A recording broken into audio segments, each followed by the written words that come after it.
जिले के जिला विकास मंडल श्री मोहित साहिब जी, हमारे मुंबई से आए हुए जिला विकास मंडल का अवार्ड श्री रितेश कुमार भाई और तीनों जनपदों से आए हुए हमारे विभिन्न साथी। आज की कार्यशाला में आप सभी का स्वागत है। अभी हमारे अध्यक्ष महोदय कुछ ही देर में हम लोगों को ज्वाइन करेंगे जिला सहकारी बैंक ललितपुर के, लेकिन इतना मीन बैंक आइडिया ये है मोबाइल कृपया ऑफ रखें या साइलेंट मोड पे रखें ताकि अन्य लोगों को व्यवधान ना हो। और हमारे अध्यक्ष महोदय अभी थोड़ी देर में ज्वाइन करेंगे, किंतु समय को जो है व्यर्थ में ना मांगे हुए अभी चाहेंगे कि हम कार्यशाला का एक अनौपचारिक तौर पर एक उद्घाटन करते हैं ताकि जो हमारे पास बीच का समय है उसको हम एक दूसरे के परिचय में लगाएं तो मेरे ख्याल से ज़्यादा बेहतर होगा। इससे आत्मीयता भी बढ़ेगी और साथ ही साथ जो है क्योंकि आप सभी सहकारी समाज से जुड़े हुए हैं बंधुगण, तो हम लोगों को भी जानने को मिलेगा कि बाकी जिलों में इस चीज़ को क्या लेके चल रहा है, क्या चल रहा है इस चीज़ को लेकर के। जैसे हम कार्यशाला की बात करें तो उसका जो टॉपिक है वो है पैक्स को मल्टी सर्विस सेंटर के रूप में विकसित करना। इसमें दो चीज़ें हैं, एक तो नाबार्ड का मिशन ये है कि कोऑपरेटिव तंत्र को सरकारी तंत्र में मजबूती लाने के लिए ग्राउंड लेवल पे जमीनी स्तर पर सहकारी तंत्र को मजबूत करने के लिए पैक्स को मल्टी सर्विस सेंटर के रूप में किस तरीके से विकसित किया जाए। साथ ही साथ अगर हम विकसित करने की बात करते हैं तो कहीं ना कहीं हमें उसको बिजनेस एक्टिविटी से जोड़ना पड़ेगा। बैंकिंग तंत्र में विकास का मतलब क्या है? जब तक आपका बिजनेस नहीं बढ़ेगा तब तक विकास नहीं होगा। ये कोई हम व्यक्तिगत विकास की बात नहीं कर रहे हैं कि अगर हमारा बच्चा अच्छे से पढ़ लिख गया तो हमारे परिवार का विकास हो गया। यहाँ पे हम विशुद्ध आर्थिक गतिविधियों की बात कर रहे हैं। तो चूंकि अगर हम पैक्स को मल्टी सर्विस सेंटर के तौर पे विकसित करने की बात कर रहे हैं तो साथ ही साथ हम इस विषय को भी टच करेंगे कि कैसे व्यावसायिक अवसर उपलब्ध या किस तरह के व्यावसायिक अवसर उपलब्ध हो सकते हैं पैक्स के लिए। ये जिलावार विभिन्न तरीके के हो सकते हैं। जैसे अगर हम बात करें पश्चिम के जिलों में गन्ने को लेकर के किया जा सकता है, हो सकता है कुछ कार्य किए जा सके, लेकिन वो संभावना यहाँ पे नहीं है। लेकिन यहाँ पे जो संभावना हो सकता है वो पश्चिम में ना हो। तो जो व्यावसायिक अवसर होंगे पैक्स के लिए वो स्थानीय परिस्थितियों के हिसाब से होंगे। तो मेरा जो उद्देश्य है, मेरा जो आइडिया है, नाबार्ड का जो आइडिया है कि जब तक अध्यक्ष महोदय ज्वाइन करते हैं क्यों ना परिचय की एक श्रृंखला आप यहाँ पे चलाएं और साथ ही साथ किस तरह की संभावनाएं हो सकती है पैक्स में जमीनी स्तर पे बिजनेस को लेकर के। अगर आप उस पर भी संक्षेप में प्रकाश डालें तो बेहतर होगा। और मेरे विचार से अगर इधर से शुरू करें आपसे तो बेहतर रहेगा। आप अपना परिचय दे दें और कहाँ से आए हैं संक्षेप में, और पैक्स को लेकर के आपकी क्या है? पैक्स के आपका पैक्स मल्टी सर्विस सेंटर विकसित करने के लिए है। ये तो इसमें फर्स्ट हम आज ये अटेंड कर रहे हैं तो इसमें क्या है गाइडलाइन जो देंगे तो हम पैक्स में लागू करेंगे तो अभी उसकी कुछ जानकारी उसमें शेयर करेंगे सर। अजय सिंह, जिला सहकारी बैंक, रिसोर्स पर्सन। कहाँ से? झांसी। सर ये भी मेरी पहली मीटिंग है, अभी जानकारी दी। नमस्कार उपस्थित सभी लोगों को। माई सेल्फ अतुल खरे, मेरा नाम अतुल खरे है और मैं झांसी पीडीसी में रिसोर्स पर्सन के पद पे हूँ। रिसेंटली अभी हमने 3 महीने पहले ज्वाइन किया है और जैसा कि पीडीसी से एक अपेक्षा रखी जाती है कि पैक्स में कैसे सपोर्ट करना है और कैसे उसका विकास करना है। सर ने बहुत अच्छी बात की, विकास का मतलब जो है वो एक विशुद्ध व्यवसाय से है। हम कैसे नए व्यवसाय से जुड़ेंगे और उनका डेवलपमेंट करेंगे। तो अब हम लोगों को स्पेशली उसी के लिए रखा गया है कि आप उनको नए आइडियाज़ दें, इंस्टीट्यूशनल सपोर्ट दें, जिससे हमारे सचिव सेक्रेटरी ऑलमोस्ट सारी पैक्स डेवलपमेंट के रास्ते पे आ गए। तो हम लोगों की प्लानिंग कुछ इस तरीके से है कि जैसे स्पेसिफिक एरिया में जहाँ जो हो सकता है एक यूनिवर्सल चीज़ पैक्स में मुझे नहीं लगता कि वो सर्वाइवल है कि कोई एक कॉन्सेप्ट पे हम सारे डिस्ट्रिक्ट लेवल पे हर एक जगह पे अपना काम कर पाए। तो जैसे हम लोग कभी इनिशियल लेवल पे 10 पैक्स का वो सिलेक्शन किया है और उसने काम भी शुरू किया। तो सबसे पहले तो डॉक्यूमेंट लेवल पे हम उनको इस्टेब्लिश कर रहे हैं कि चीज़ें पहले प्रॉपर होना चाहिए, डॉक्यूमेंट प्रॉपर होना चाहिए, बैलेंस शीट टाइम से होनी चाहिए। तो ये सारी चीज़ें हमारे यहाँ रिस्पॉन्स अच्छे आ रहे हैं। हमारे यहाँ से सचिव लोग आए हुए हैं, इन्होंने सपोर्ट किया है। और ये टाइम टू टाइम मूलभूत सी जानकारी है। इसमें हमारे डीडीएम साहब झांसी, हमारे सेक्रेटरी साहब, जीएम साहब, उन सबका बहुत अच्छा सपोर्ट है और पूरी मेहनत से हम लोग इसमें लगे हैं। तो जैसे कि आज की मीटिंग है और यहाँ पे एक बात है कि एग्रो स्टोरेज में कन्वर्ट किया जाए, मैकेनिकल का बढ़ावा किया जाए, कुछ इस तरीके के इम्प्लीमेंटेशन कर रहे हैं, तो उनके लिए हम लोग काम करेंगे और कोशिश ये रहेगी कि इस तरीके की मीटिंग में हम लोगों को बुलाया जाए और एक इंस्टीट्यूशनल सपोर्ट के लिए सचिव वगैरह सबको रिट्रेट किया जाए, क्योंकि कहीं ना कहीं ये कमियां रही हैं जिनसे आज विकास का ये दौर है। बुंदेलखंड में बेसिक पश्चिम में काफ़ी अच्छा देखा गया है, हम लोगों ने पढ़ा है और बाकी प्रैक्टिकल चीज़ें हम लोग इस बारे में आप लोगों के थैंक यू। किशोर कुशवाहा राष्ट्रीय किसान सेवा सहकारी समिति प्रबंध पहली बार मीटिंग।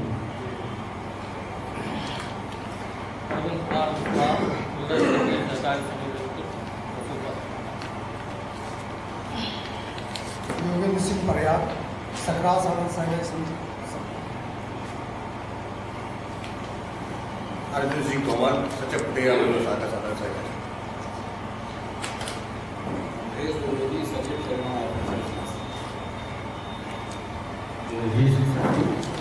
किसान सभा सहकारी समिति। Good morning everybody. Deepak Chaurasia, DCCB Mahoba resource person. Actually हम लोगों ने अभी 4 महीने पहले ही यहाँ पे ज्वाइन किया हुआ है और 10-10 टैक्स हम लोगों ने सिलेक्ट कर चुके हैं और न्यू बिजनेस क्लाइंट्स भी बना चुके हैं। फॉर एग्जांपल हम लोग इन्वर्टर का बिजनेस करवा रहे हैं, आरओ सिस्टम्स का बिजनेस भी करवा रहे हैं और हमने एक डिज़ाइन किया हुआ है मोटरसाइकिल फाइनेंसिंग एंड ट्रैक्टर और साथ में 1-1 लाख रुपये घर बनाने के लिए गाँव वालों के लिए, पैक्स के लिए बेसिकली। और हम लोग किसान फार्मर्स पे भी काम कर रहे हैं और साथ में SHG फॉर्मेशन, इसके साथ साथ में PRA भी कंडक्ट कर रहे हैं हम लोग गाँव में। Thank you. नमस्कार, मेरा नाम नीरज यादव, रिसोर्स पर्सन। नमस्कार, मैं कुमार महोबा से धनपत यादव, भारतीय किसान सेवा सहकारी समिति।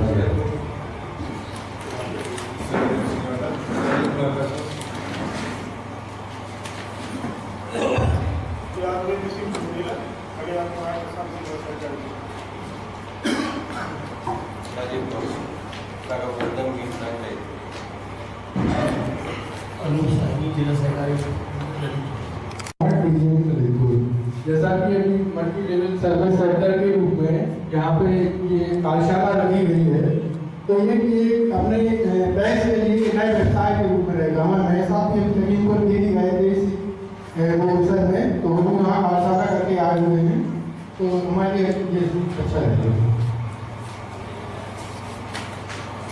मैं एमके सिंह, जिला सहकारी बैंक ललितपुर का महाप्रबंधक। और अभी चूँकि वर्कशॉप अपने आप में बहुत उपयोगी लग रही है, इसकी पहले हमने जनपदों में भी बैठकें हुई होंगी।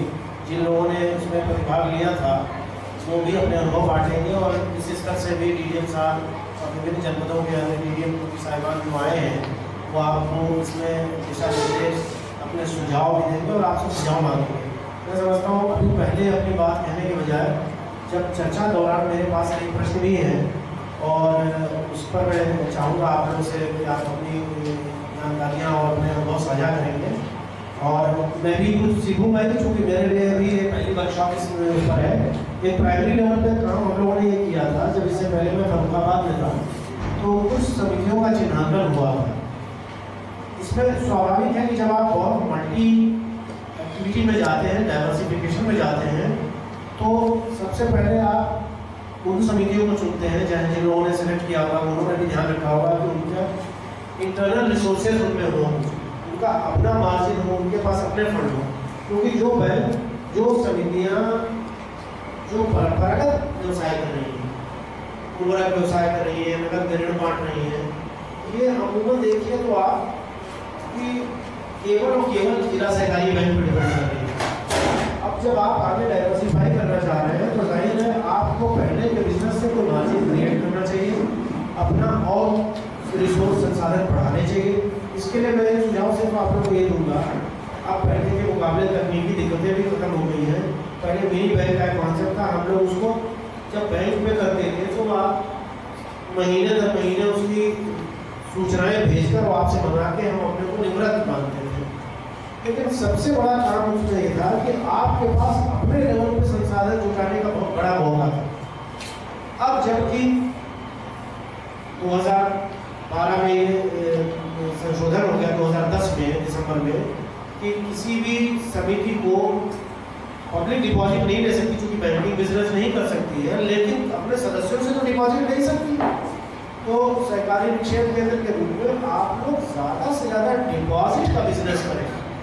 इतना आसान काम है कि आप डिपॉजिट, आपको करना क्या है, एक समिति में प्रस्ताव कर लेना है, एक योजनाएं बना लीजिए, आरडी कर लीजिए, चाहे आप मेंबर को आप अपने दीजिए, मेंबर को ही डिपॉजिट आप लेकर एक स्कीम उनकी बना सकते हैं। 1 साल का एफडी करा सकते हैं जैसे पहले करते आए थे, और आरडी कर सकते हैं, और इस पैसे को आप ईसीबी में इन्वेस्ट करके आराम से बिना किसी रिस्क के, आप जानते हैं जब आप कहीं इन्वेस्टमेंट करते हैं उसका रिस्क जो है वो कम हो जाता है, और इसका लोन देने, तो लोन देने से मैं डिस्करेज नहीं कर रहा हूँ, लेकिन एक ये ऐसी एक्टिविटी है जिसमें न केवल संसाधन पैदा हुए बल्कि आपका एश्योर्ड मार्जिन बनता है। तो मित्रों, अभी बहुत सी बातें होंगी, भाषण देने का भी फिलहाल काम रोका जाए, और ये शब्दों के साथ मैं आपका स्वागत करता हूँ। नमस्कार, मेरा नाम अमित सैकल है, मैं इंडियन आगे टू गवर्नमेंट वीडियोस में आपको प्रेजेंटेशन बताऊंगा।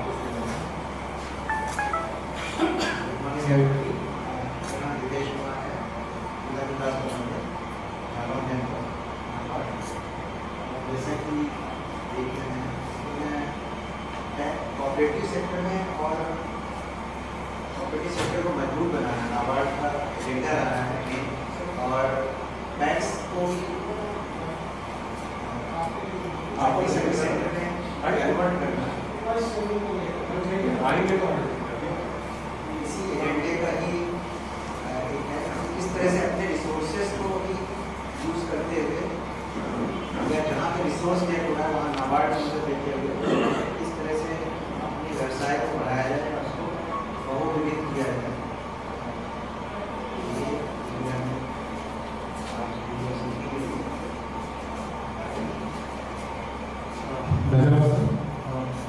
परीक्षा में टैक्स के बारे में जो मैंने कहा था कि आप अगर संक्षेप में बताते हैं, उससे हमें ये पता लग जाता है कि अभी जो व्यावसायिक अवसर की बात कर रहे हैं उसको लेकर के एक्सपोजर देना है, ताकि हम अपनी कार्यशाला में किसी हिसाब से डायरेक्शन दे सकें। तो जो जमीनी स्तर पे किसानों से जिस तरीके से जुड़े हैं, शायद उस तरीके से अन्य लोग नहीं जुड़े हुए। Tax support all type of farming needs, fertiliser, finance, अभी जो टैक्स वर्तमान में कार्य कर रहे हैं, हम केवल उसकी बात कर रहे हैं कि जितनी भी फार्मिंग नीड्स है, किसान की जो भी कृषि से जुड़ी हुई जरूरतें हैं, आवश्यकताएं, वर्तमान में टैक्स उसको पूरा कर रहे हैं। Tax have closer to the farmer and have the potential to satisfy all farmers. इसके बिहार पे प्रोक्योरमेंट भी करते हैं, करने का sale of PDS system items को सेल भी करते हैं।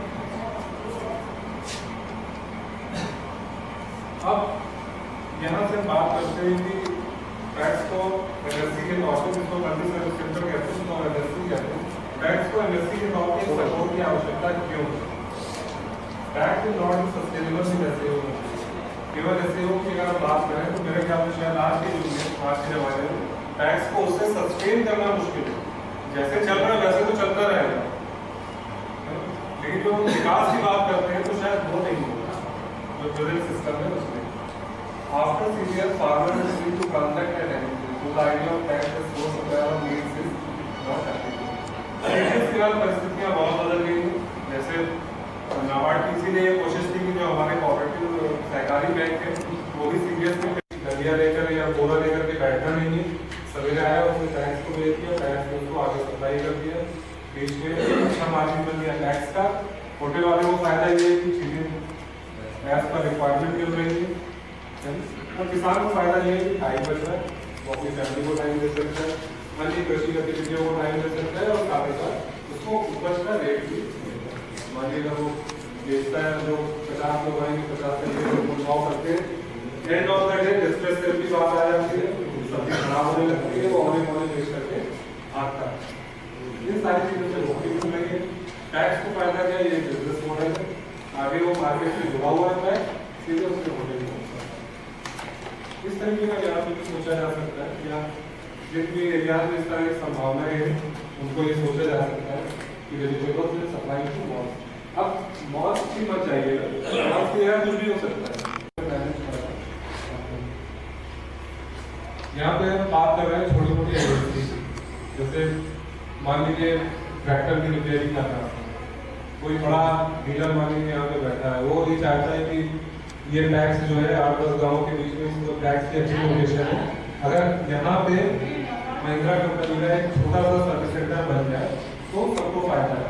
तो टैक्स अपने यहाँ का स्पेस दे देगा, जो उसके पास जगह है वो दे देगा, एक शेड्यूल दे देगा, बाकी सारी चीजें मान लीजिए कंपनी वहाँ पे सेटअप कर देती है, टैक्स को बैठे बिठाई है।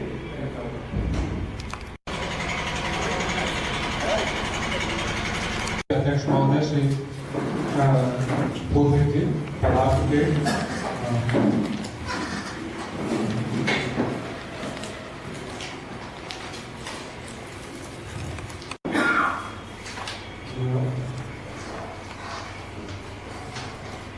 सर, एक बार पुनः मैं नवाब द्वारा आयोजित टैक्स को किस तरीके से विभिन्न व्यावसायिक गतिविधियों से जोड़ा जा सकता है उस पर कार्यशाला है। मैं एक बार पुनः आप लोगों को नाबार्ड की तरफ से हार्दिक धन्यवाद देता हूँ कि आपकी कार्यशाला और संक्षेप में सर अगर मैं बात करूँ आप सभी लोगों की सूचना अध्यक्ष महोदय तो सर ये जो कार्यशाला आज की जो कार्यशाला है वो हमारी जो प्राथमिक सहकारी समितियाँ हैं जो अभी केवल वर्तमान में परंपरागत रूप से खाद और जो व्यवसाय करती हैं अपने सदस्यों के साथ, उन टैक्स में किस तरह के बिजनेस मॉडल डेवलप किए जा सकते हैं या किस तरह की बिजनेस की गतिविधियां जुड़ सकती हैं, सही कार्यशाला उसी पे है। और अभी हम बात कर रहे थे सर जैसे टैक्स को जो है एग्रो सर्विस सेंटर के तौर पे भी डेवलप किया जा सकता है कि कोई टैक्स जो है वो कंप्यूटर जैसे हमारे सर टैक्स आटा चक्की लगा देता है, आटा चक्की के लिए जो भी लोग आएंगे उनसे वो चार्जेस देगा और इस तरीके से वो टैक्स का एक बिजनेस मॉडल हो जाएगा। मान लीजिए सर टैक्स अगर बोलेरो पिकअप ले लेता है या टाटा मैजिक ले लेता है जो गांव से प्रोड्यूस को उपज को गल्ले को शहर तक लाएगी किसान से और किसान उसका किराया टैक्स को अदा करेगा, ये एक बिजनेस मॉडल हो सकता है टैक्स का। इस तरह से बहुत सारे बिजनेस मॉडल हो सकते हैं। और सर मान लीजिए जैसे अगर किसी टैक्स में ट्रैक्टर ट्रॉली और इक्विपमेंट्स खरीद लिए वो उसको अगर गाँव के किराए में चलाते हैं अपने सदस्यों के बीच में, वो एक इस तरह का बिजनेस मॉडल हो सकता है। तो सर हम यहाँ पे इन्हीं विषयों पे बात कर रहे हैं कि टैक्स किस तरीके से बिजनेस को बिजनेस का वृद्धिकरण कर सकता है, किस तरीके से अन्य बिजनेसेस को अपना करके जो अपने मार्जिन को बढ़ा सकता है और बेहतर तरीके से सस्टेन कर सकता है।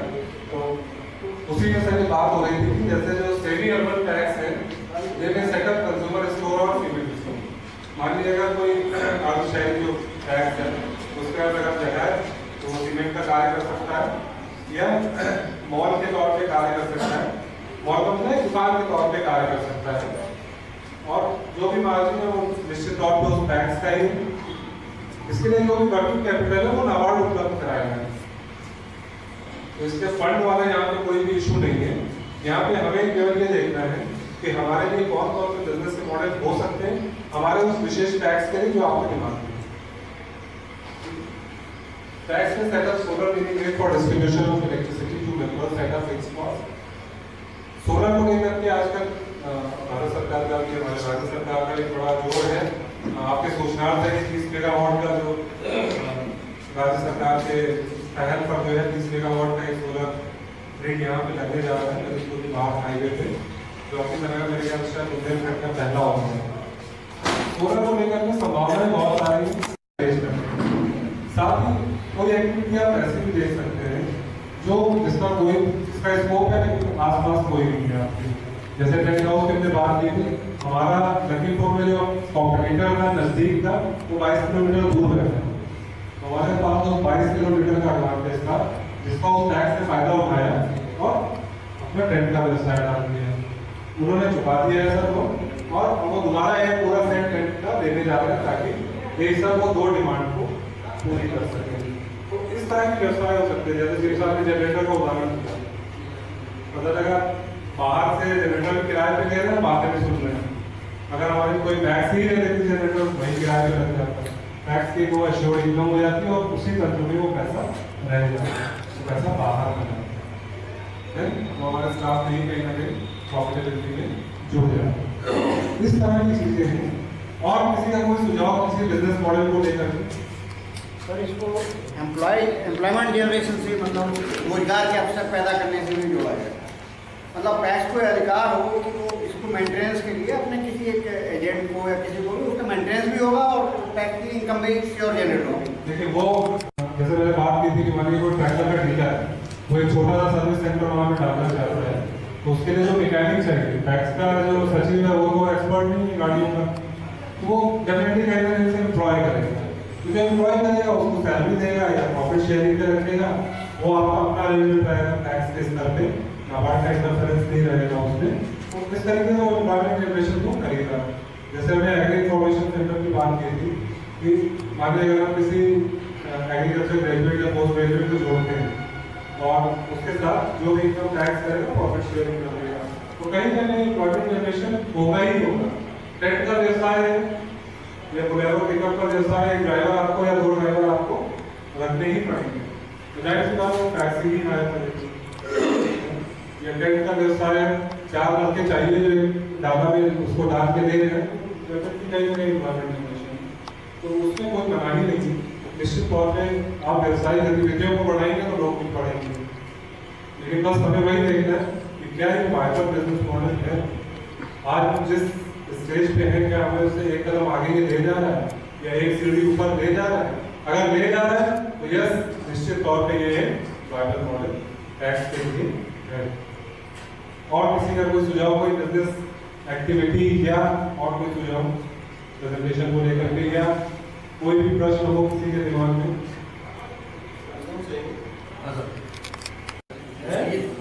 टेंट डाल मतलब टेंट का काम करेंगे, और हम जो सकता होगी लेना पड़ेगा या बनवाना पड़ेगा?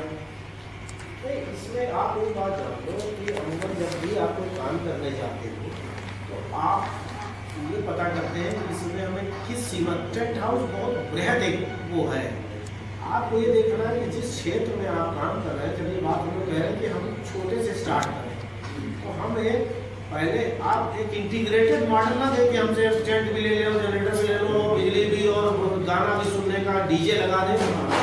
इसका इस्तेमाल करो। टेंट एक ऐसी चीज़ है, टोटल होगा तो और अच्छा कर्म होगा तो और निवृत्ति का कर्म होगा तो सब में इस्तेमाल होगा।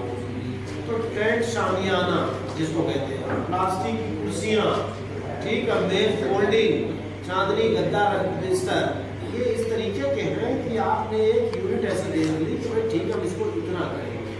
तो और दूसरी बात आप अपने क्षेत्र में देख लीजिए हर समिति कि भाई क्या वहाँ पर पहले आसपास से कहाँ एक बार जैसे आप लोग भाई जाते ही रिकवरी में, लोडिंग में, आपसे ज़्यादा संपर्क गाँव का अपने क्षेत्र में सदस्यों से, किसानों से,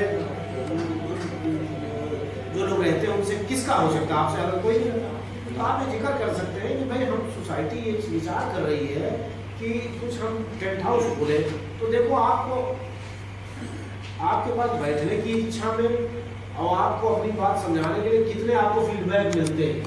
रिसर्च के लिए कोई बाकायदा किसी कंपनी को आउटसोर्स करने की जरूरत नहीं रहेगी कि आप ऑनलाइन सर्वे कराएं, वहाँ आपको अपने आप पता चल जाएगा। फिर लोग कहेंगे ऐसा वो फलाने का है, वो टेंट हाउस हर गाँव में, हर गाँव में हर एक व्यक्ति ने क्यों डाला? सर एक मिनट, हमारी जैसे हमारा सरकारी है, हम लगाएंगे तो मान लीजिए हमने उसको उधार कराया है तो वो हमारा मिलना मुश्किल पड़ जाएगा। अगर वो पास का है, पड़ोस का है, गांव का है, वो लगाया, अगर उधार कर दिया तो रोज सबके दे ही लेगा। आपसे ही कौन कह रहा कि आप उधार में चलो, तो आप वहाँ पे सचिव हैं, आपसे जुड़े हैं, ग्राहक आपसे जुड़ा है, जो टर्म्स एंड कंडीशन है आप उसी में तो चलें। आपको लगता है कि नहीं इससे हमारे वो आधा पेमेंट आएगा, आधा नहीं आ पाएगा, आप दो उसको। वो तो बिजली से मान लीजिए आपने मांगा, हमने आपके यहाँ लगा दिया, उन्हें कह दिया 4 दिन बाद पेमेंट दे देंगे, हम 8 दिन घूमना। आपको पास जो 4 से लड़के रहेंगे,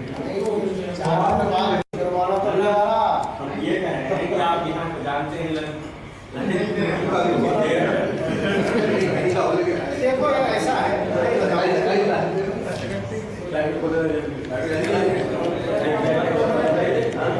सहमत नहीं हूं।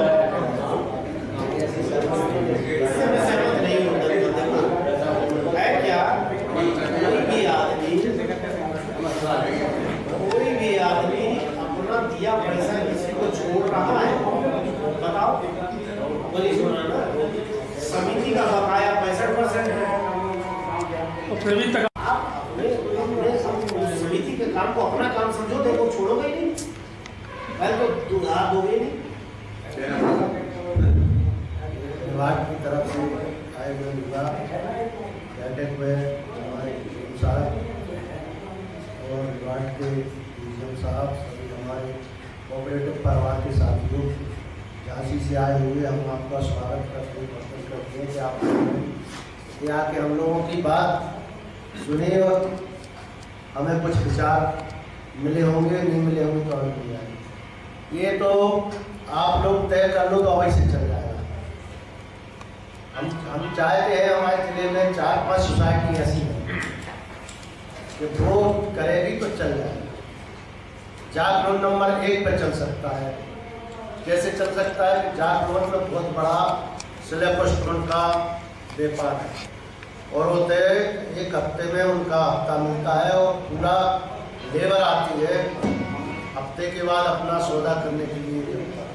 तो होते जो आटे की बात कही आपने, दाल आटे की, तो हमारा गेहूँ मान लो 15 रुपया केजी, 1 रुपया किलो हम पिसाई लगा रहे, 16 रुपये लग गया था। 16 रुपये लग गए और जो भील वाले बेच रहे 22 रुपये और 25 रुपये केजी, तो हम 18 रुपया केजी देंगे तो हमारा दौड़ के बिकेगा। 18 रुपया केजी की जागरण में किसी बिच रही है। तो अगर आप लोग विचार करें तो ऐसी दाल का है, दाल मिल से आती है। हमारे सचिव और है या जो भी है, अगर वो चाहे और खरीद ले, वो अपनी उससे जतैया होती है हमारे गाँव में, जतैया जानते थे कि लोग, आप लोग नहीं समझते, तो जतैया से दर के अगर वहाँ 25 रुपया किलो की पड़ रही तो 26-27 1 रुपया किलो मिले और बाजार में मिल रहे उसको 50-60-100 रुपया किलो। तुम बेचो, अगर बाजार में 100 है तो 80 रुपया किलो बेचो, तुम अपनी लागत काटो। अगर हमारी 80 रुपया किलो में पड़ी तो हम 85 या 82-83 हमें 1-2 रुपया किलो मिले। हमारा बिजनेस हमें तो बैठनी है सोसाइटी में। और जगह ऐसी जगह दुकान रखिएगा हम लोग, बाजार जैसे जागरूक सोसाइटी है उधर चलेगी, जैसे कल्याणपुरा सोसाइटी है ये चला सकते हैं, ललितपुर सोसाइटी है ये चला सकते हैं। तुम्हारी बांसी वाली बांसी मोटर स्टैंड में एक दुकान रहने आप चल सकती है। और तालमेट में हमारी ऐसी 5 सोसाइटी लेने आप लोग 5 को चलवाएं। और ऐसे ही है तुम्हारे टेंट हाउस, टेंट का कहा जाएगा, उधारी होती है। देखो सरकार में उधारी होती है, प्राइवेट में उधारी होती है। जाएगा कहाँ? तुम्हें नहीं मिलेगा, तुम्हें फांसी नहीं लगा देगा दबाया में डीएम साहब ने या साहब लिख लो बात आता, उससे वसूल करेंगे। वो तो प्राइवेट का लेते तो का उसका वसूल नहीं होता। इतना बेईमान नहीं है इतना आदमी के हमारा पैसा लेके हमारा टेंट लगवा दे और वो पैसा नहीं दे। उधारी तो चलती है, उधारी नहीं चलेगी तो हम लोग, अगर तुम नगर में खाद बेचो कोई लेगा तुमसे? बताए आप लोग लेगा? तो आप लोग एक ही चीज पर ध्यान करते हो, सिर्फ खाद। खाद के अलावा अगर आप लोग जो भी धंधा चला सकते हो, आपको नहीं चलाना, आपकी गवर्नमेंट है उनको बिठाइए, आप सोसाइटी में बैठिए, जब जरूरत भाई तो हटा लिए, चपरासी हटा दिया तो होशियार लोग आप चलवा सकते हैं। इसको 5 लोगों को जरूर उनको लक्ष्य थे, 5 लोगों से करवाएं, ये लोग करेंगे। नीला जी धनपाल आपका है और वो देखिए जागरण वाले हैं, आप भी करिए, करियावाद ग्रुप करा रहे हैं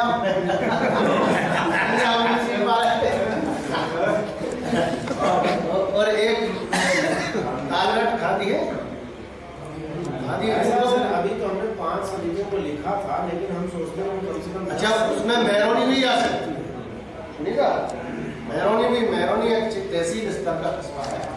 मेहरौनी, तालगट और मड़ौरा, पहले 5 कराओ आप, उसके बाद इन लोगों को दिखाओ सब पूरे जिले में। सर हम इसमें ऐसा करते हैं कि 10 समितियों को पहले देख लेते हैं कि उनमें से कौन सा 5 छांटेंगे।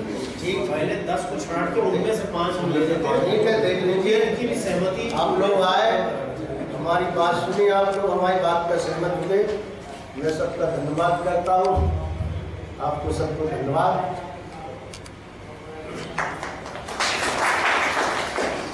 धन्यवाद चेयरमैन। देखिए चेयरमैन साहब ने कम शब्दों में ही सहकारिता की जो भावना है उसको व्यक्त करते हैं। अगर ब्रांडेड चीज वही चीज है, आपने शायद टीवी पे ऐड देखा होगा, टाटा की जो है वो बिना पॉलिश की दाल आने लगी। अब यही मैं कहने जा रहा हूँ, वो लग्जरी के तौर पे बेच रहा है। अब आप हम गाँव में खाते हैं जो पॉलिश की दाल की जो रेट है उससे कम 25% ज्यादा अब इस बात पे उसका विज्ञापन हो रहा है कि ये पॉलिश नहीं की बिल्कुल खालिश दाल है, और आदमी 25% ज्यादा जिसमें कॉस्ट भी नहीं आई है, केवल वो साफ करके बाहर निकाल के दरी हुई दाल जिसको कहते हैं ना, वो दाल पैकेट बना के बेची जा रही है और वही ज्यादा प्रीमियम दाल मानी जा रही है जिसमें की लागत कम आई है। और बता रहा हूँ आपको, एक चावल ब्राउन राइस के नाम आता है। पहले तो मैं चूंकि डायबिटिक हूँ इसलिए मुझे बहुत रिसर्च करना पड़ी इसमें। मैंने समझा कोई भूरे रंग का अलग चावल की प्रकृति होती है। वो चावल क्या है कि जो पॉलिश चमकता हुआ सफेद दाना आता है चावल का, इसको और धान के बीच में 7 प्रकार के कवर होते हैं, उसके ऊपर ब्रांड होता है। यानी जब सफेद दाना बनाना होता है तो काफी प्रक्रिया से गुजरना पड़ता होगा ना। तो जब भी चाहे प्रक्रिया आपके फायदे की हो चाहे ना फायदे की, लेकिन उसमें लागत तो लगती। तो अब बिना प्रक्रिया किया हुआ चावल ब्राउन राइस 150 रुपया किलो मिल रहा है, और हमारे जैसे मरीज लोग बड़े शौक से और इज्जत से और बड़े दक्षेबाजी में उसको खरीदते हैं। मैं ये नहीं कह रहा हूँ कि आज का जो क्लाइंटेल है जो आपका क्षेत्र वहाँ वो नहीं बिकेगा, लेकिन मैं कह रहा हूँ कि चूंकि लागत कम है इसलिए बिना पॉलिश की हुई दाल में आपका मार्जिन बढ़ जाएगा, और आप इसी को कह सकते हैं कि शुद्ध दाल है बिना केमिकल और बिना पॉलिश के। ये सारी चीजें आप जैसा चेयरमैन साहब ने कहा है, आप देखो एक ब्रांड अपना होगा।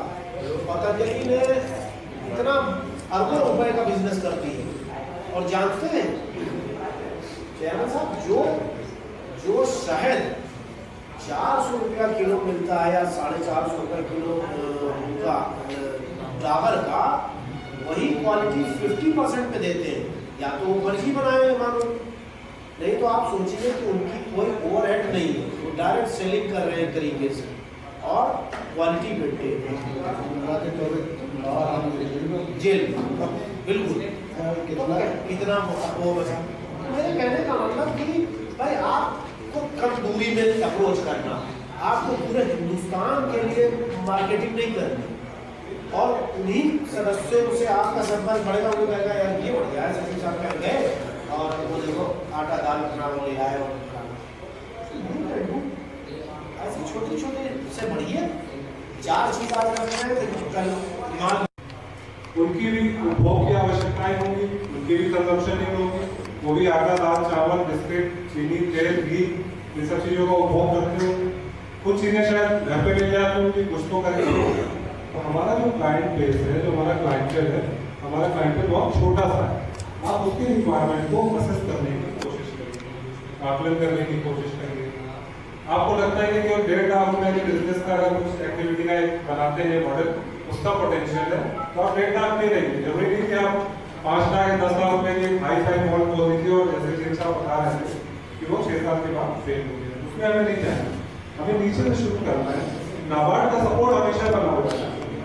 अगर आपको लगता है कि 1.5 लाख के फंड से रिक्वायरमेंट पूरी नहीं हो रही है, 2 लाख और चाहिए, आप नेक्स्ट टाइम उसको रिव्यू करा सकते हैं, एक नया बिजनेस मॉडल आपको दे सकते हैं। साथ ही साथ अनऑफिशियली, ये मैं ऑफ द ट्रैक कह रहा हूँ,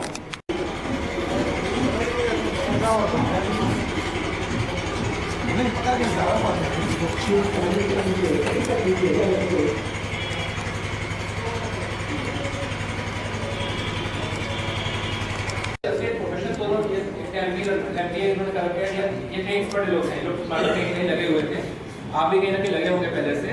इसमें सभी अनुभव ही है, और जैसे बीपीआर बनाना ही बहुत कठिन चीज होती है, इतना आसान बना नहीं होता है। मैंने उससे आप आराम से नहीं बना पाए इस चीज को, लेकिन अनफॉर्चुनेटली लोग एक्सपर्ट इस चीज के लोग हैं। तो हमारा प्रोजेक्ट है इसको बोर्ड पास डालेंगे तो नाबार्ड आपको सेंक्शन कर देगा इस चीज का। ग्रांट है ना इसमें? ग्रांट है कुछ 10% कंट्रीब्यूशन 10% बैंक है, बाकी मैं काफी सुधार ले रहे हैं हम लोग।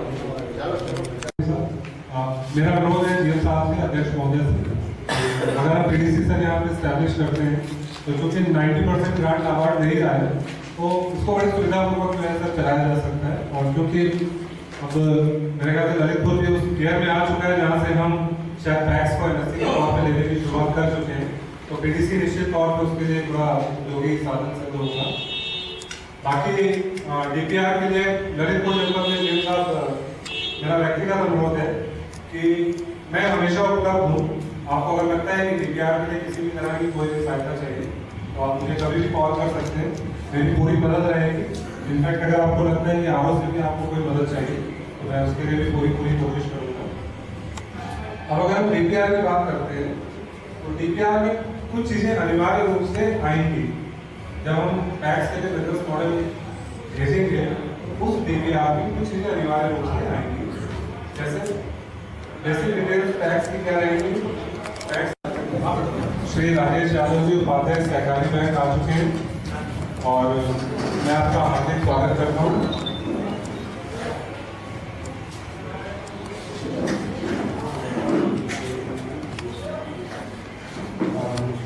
मैं कुछ देकर के स्वागत करें।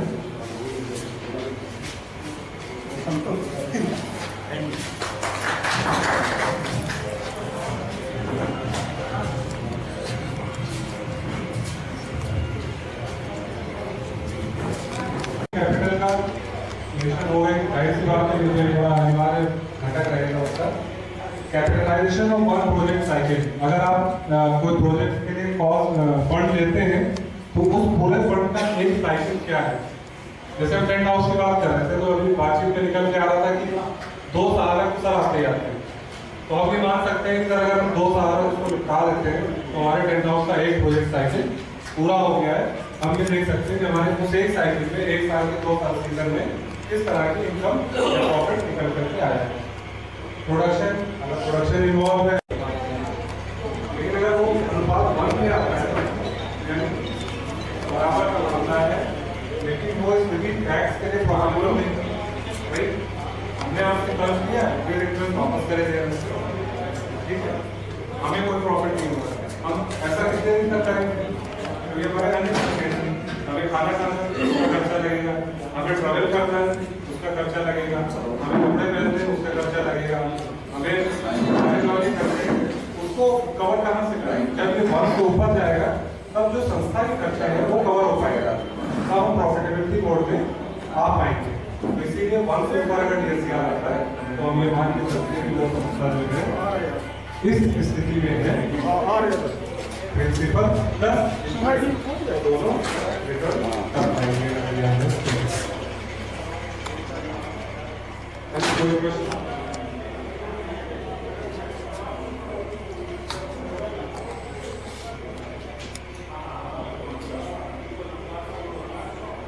देखिए ये प्रोजेक्ट के बारे में जो डीपीआर बनाया गया है खासतौर पर सचिवों से ये एक्सपर्ट से किसी कारण नहीं है। ये बात नहीं है कि तकनीकी आंकड़े आप कैसे निकालेंगे और क्या भरेंगे। टैक्स है वो इतने बड़े बेस के साथ बैठा हुआ है कि अगर उसमें से आधा भी अगर मटेरियलाइज कर देते हैं जिला सहकारी बैंक के बिजनेस के रूप में, तो मुझे नहीं लगता है कि हमें अन्य अवसर, मतलब मैं सहकारी बैंक की बात कर रहा हूँ, उसके लिए व्यवसायिक अवसरों के लिए कहीं और जाना पड़ेगा। एक चीज और है कि जो अवसर होते हैं वो हमेशा बड़े रूप में नहीं आते, अवसर छोटे छोटे रूप में भी आते हैं। जैसे हमारे मैनेजमेंट ग्रुप ने कहा है कि Fortune lies at the bottom of the pyramid. अब जो आने वाला जमाना है वो छोटी छोटी चीजों का है, छोटे छोटे चीजों में पोटेंशियल देखने का है। वरना शैम्पू का जो डब्बा इतना बड़ा आता था वो आज 2 रुपए के सैशे में ना आता। कारण क्या है?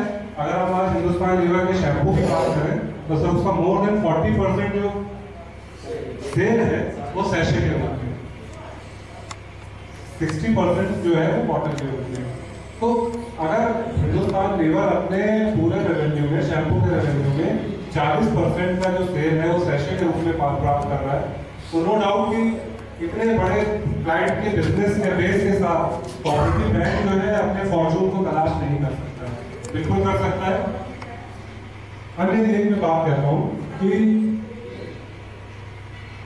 बैंक्स अन्य बैंक जो है सीडीएस के एडवांटेज पे देता है, अन्य बैंकों को सीडीएस का एडवांटेज ना, वो एडवांटेज अभी सहकारी बैंक के पास भी है। इसलिए मैं सर प्रशासन से भी अनुरोध करूंगा, क्योंकि आप लोग सर निकटता से जुड़े रहते हैं प्रशासन से, कि कहीं ना कहीं सर अगर मैं सहकारी बैंक को जो है आगे बढ़ाना है, बेहतर तरीके से चलाना है, तो जो बड़े क्लाइंटेल हैं जैसे सरकारी फंड हो गया, अगर मैं सीधे सीधे शब्दों में कहूँ तो वो सीडीएस की वजह से अगर पहले वहाँ था तो अभी कोऑपरेटिव में क्यों नहीं हो सकता? क्योंकि सर आप लोग कोऑपरेटिव से जुड़े हुए हैं, मेरा अनुरोध रहेगा कि अगर बैंक का प्रशासन, बोर्ड और इस चीज पे भी अगर गंभीरता से मनन करें कि वो जो बड़े बड़े फंड है वो पीएनबी और स्टेट बैंक ऑफ इंडिया में क्यों नहीं, कोऑपरेटिव बैंक में क्यों नहीं, अगर सर उसमें कुछ फंड भी जनरेट कर पाते हैं अपने लिए या डाइवर्ट कर पाते हैं कोऑपरेटिव बैंक के लिए, तो कोऑपरेटिव बैंक की इमेज में तुरंत बेहतर है। जिला सरकारी बैंक के सामान्य अध्यक्ष आदरणीय फूल सिंह नन्ना जी, हमारे बैंक के महाप्रबंधक जी, अन्य कई माध्यमों से समय समय पर ये प्रयास किया गया है कि क्योंकि हिंदुस्तान में भले कोई सरकार बनती रहे या कोई भी शुरुआत हो, लोग इस बात को बड़ी अच्छी तरह समझते हैं कि इस देश का विकास तभी हो सकता है जो गाँव का विकास हो, गाँव का विकास तभी हो सकता है जो प्रारंभिक स्तर पर, और उसका सबसे मजबूत कड़ी है, उसकी सबसे मजबूत कड़ी हमारी प्रारंभिक समितियाँ हैं। लेकिन इसके साथ ये भी कहना चाहेंगे कि दुर्भाग्य है खासतौर से उत्तर प्रदेश में और तमाम कुछ स्टेटों में कि पिछले कुछ समय से कोऑपरेटिव मूवमेंट बुरी तरह ध्वस्त हुआ है। अब उसमें दोषी कोई भी हो सकता है, लेकिन उस भ्रष्टता की वजह से भले ही इस सेक्टर में काम करने वाले लोगों को नुकसान नहीं हुआ हो, लेकिन जो लोग इससे लाभ पा सकते थे उनका बहुत बड़ा नुकसान हुआ है। हमारे यहाँ क्षेत्र में आज भी कई गाँव में अभी पिछले दिनों हम लोग अखबारों में भी छपा सकते हैं, लेकिन स्वयं सहायता समूह जैसा एक पावन उद्देश्य था लोगों को रोजगार से जोड़ने के लिए, स्वरोजगार से जोड़ने के लिए, लेकिन उसमें भी लोगों ने, मैं बिल्कुल दावे से कह रहा हूँ, पूरी ईमानदारी से काम किया। ये तो हमारे कई गाँव की कई बेरोजगारों की तस्वीर बदल सकती है। एक बार फिर आपके लिए नाबार्ड ने ये अवसर उपलब्ध कराया है। निश्चित रूप से जो भी बातें हो रही थी हमने बड़ी गंभीरता से सारी बातों को सुना, और यह जो नाबार्ड की सोच है निश्चित रूप से हिंदुस्तान क्या देश के बड़े बड़े इंजीनियर्स लोग बैठ के जो काम करते हैं उनका बिल्कुल सही सोचना है कि जब छोटे छोटे लोगों को रोजगार के प्रति या उनकी आय में वृद्धि के प्रति सचेत किया जाएगा तो निश्चित रूप से देश में कई चीज़ों में हम आपको विश्वास दिलाते हैं, देश को उन्नति करेगा, अपराधों में भी कमी आएगी, आर्थिक स्तर भी देश का बढ़ेगा, और ऐसे अवसर उपलब्ध होंगे कि हमारे यहाँ लोगों को बाहर जाने के लिए, यहाँ बुंदेलखंड के तमाम लोग बैठे हैं, आप सब लोग जानते हैं कि हमारे यहाँ लोग फसल करते हैं, उसके बाद मजदूरी करने के लिए दिल्ली, मुंबई, मद्रास की तरफ आते हैं, तो उनका पढ़ाई नहीं उठेगा।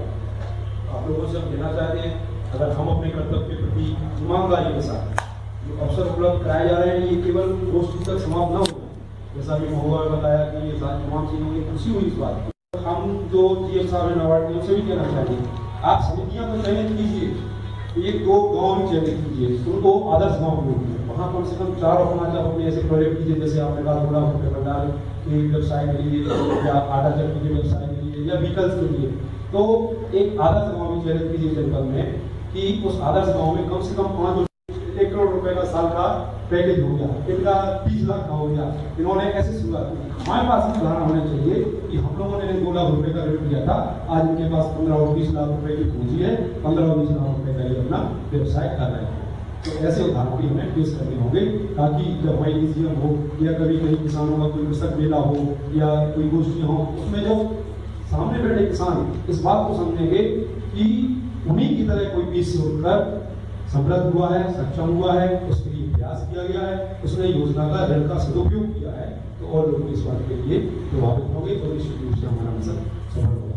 आप सब लोगों ने यहाँ बुलाकर जो सम्मान दिया, सहयोग दिया, आप सबका बहुत बहुत धन्यवाद।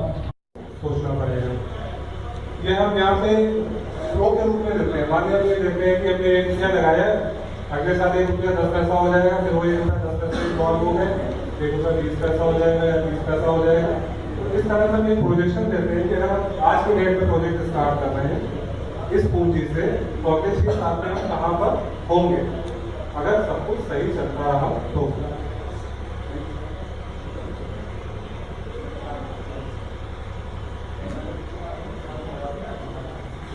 इसके बाद फाइनेंशियल एनालिसिस में like break even analysis. Break even point मैं आपको संक्षिप्त में बता देता हूँ।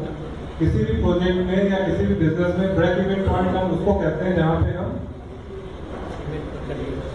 नो प्रॉफिट नो लॉस की सिचुएशन में आ जाते हैं। इक्विलिब्रियम तो संतुलन की अवस्था कहते हैं, ना तो हम प्लस में हैं ना माइनस में हैं, हम इस समय एकदम ब्रेक इवन में। रिटर्न ऑन इन्वेस्टमेंट, अब अगर हम प्रोजेक्ट लगा रहे हैं उसमें जो पैसा इन्वेस्ट कर रहे हैं नाबाटोल कर रहे हैं और उसके बाद जो पैसा इन्वेस्ट कर रहे हैं आपका रिटर्न उस पैसे पे क्या रहेगा।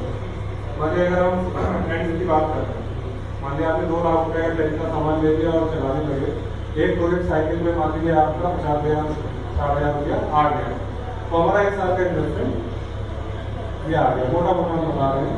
बाकी एनालिसिस में सेम ये सारी चीजें आती हैं। DSCR की बात करते हैं, डेट सर्विस कवरेज रेशियो।